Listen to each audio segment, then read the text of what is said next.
നമസ്കാരം. മുനമ്പം ജുഡീഷ്യൽ കമ്മീഷന്റെ നിയമനം റദ്ദാക്കി ഹൈക്കോടതി.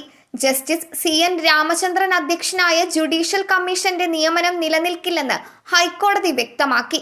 വഖഫ് ഭൂമിയിൽ അന്തിമ അവകാശം വഖഫ് ബോർഡിനായതിനാൽ മുനമ്പം ജുഡീഷ്യൽ കമ്മീഷനെ നിയമിച്ച സർക്കാർ നടപടി റദ്ദാക്കുകയാണെന്ന് കോടതി പറഞ്ഞു.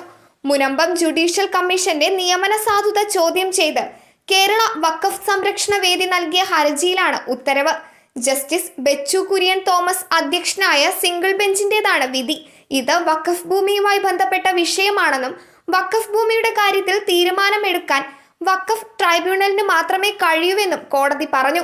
വഖഫ് ബോർഡിന് വലിയ അധികാരങ്ങളുണ്ട്. നിയമത്തിൽ ഇതെല്ലാം കൃത്യമായി പറയുന്നുണ്ട്. ആ നിയമം നിലനിൽക്കെ സർക്കാരിന് മറിച്ചൊരു തീരുമാനം എടുക്കാനാകില്ലെന്നും ഹൈക്കോടതി പറഞ്ഞു. അതേസമയം സംസ്ഥാന സർക്കാരാണ് മുനമ്പത്ത് കമ്മീഷനെ നിയമിച്ചതെന്നും സർക്കാരാണ് വിഷയത്തിൽ മറുപടി നൽകേണ്ടതെന്നും Munambam judicial commission justice CN Ramachandran പ്രതികരിച്ചു.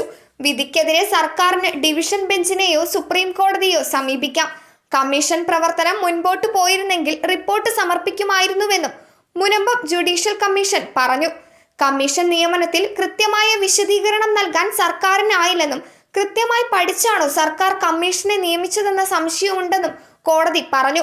ഹൈക്കോടതി സിംഗിൾ ബെഞ്ച് ഉത്തരവിനെതിരെ സർക്കാർ അപ്പീൽ നൽകും.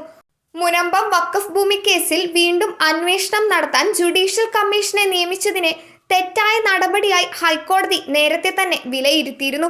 സിവിൽ കോടതി ഇതിനകം തന്നെ ഭൂമിയെ വഖഫ് സ്വത്തായി പ്രഖ്യാപിച്ചതിനാൽ ആ തീരുമാനത്തിൽ ഏതുതരം മാറ്റങ്ങൾ വരുത്തുന്നതിനും ഉന്നത കോടതിയിലൂടെ മാത്രമേ സാധിക്കുകയുള്ളൂ. ന്യായസങ്കേതത്തിന്റെ അടിസ്ഥാനത്തിൽ ഒരു ജുഡീഷ്യൽ കമ്മീഷൻ നിയമിച്ച നടപടി അനാവശ്യവും നിയമവിരുദ്ധവുമാണെന്നായിരുന്നു ഹൈക്കോടതി നേരത്തെ പറഞ്ഞത്. News desk മലയാളാക്ഷരം.